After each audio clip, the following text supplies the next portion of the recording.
আসসালামু আলাইকুম, আমি লাবণী রহমান চলে আসলাম আরও একটি রেসিপি নিয়ে। আজ আমি রান্না করব গ্লাস কাপ ভোনা দো পেঁয়াজি। গ্লাস কাপ খেতে অনেক ভালোই লাগে, সুস্বাদু মাছ। চলুন শুরু করা যাক। আমি তেল দিয়ে দিলাম, রান্নার তেল।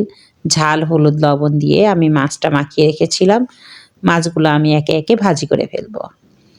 একটা একটা করে মাছ দিয়ে দিলাম, আর পিসগুলো অনেক বড় বড়, যার কারণে আমি তিন পিস করে ভাজি করে নিব। একসঙ্গে অনেকগুলো মাছ এখানে আটবে না, তাই আমি 3 পিস করে ভাজি করলাম। আমি উঠিয়ে নিলাম, নিয়ে দিয়ে দিলাম এর ভিতরে পেঁয়াজ আর কাঁচামরিচ কুচি।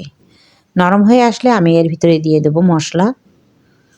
দিয়ে দিলাম আদা, রসুন, জিরা পেস্ট করে রাখা।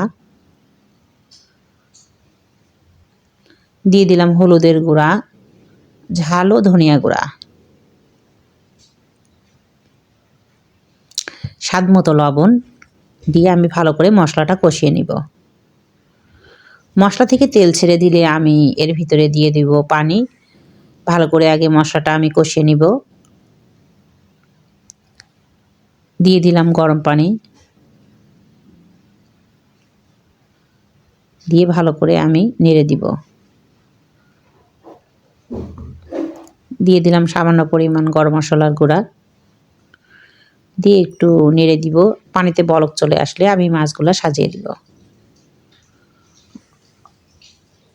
একে একে মাছগুলো আমি দিয়ে দিলাম। দিয়ে পানিতে বলক চলে এসেছে, আমি এর ভিতরে দিয়ে দিব ধনিয়া পাতা কুচি। দিয়ে আমি হালকা জালের উপরে ঢাকনা দিয়ে ঢেকে দিব। পানিটা শুকিয়ে গেলে, আমি খুব বেশি এখানে ঝোল ঝোল রাখবো না, পানিটা শুকিয়ে গেলেই আমি নামিয়ে দিব।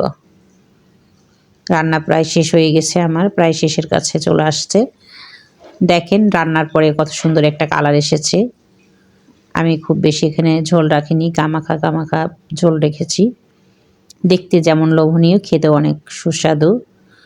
আর গ্লাস কাপ আসলে ভালোই লাগে খেতে, আমার তেমন একটা খাওয়া হয় না, মাঝে সাঝে তবে আনা হয়।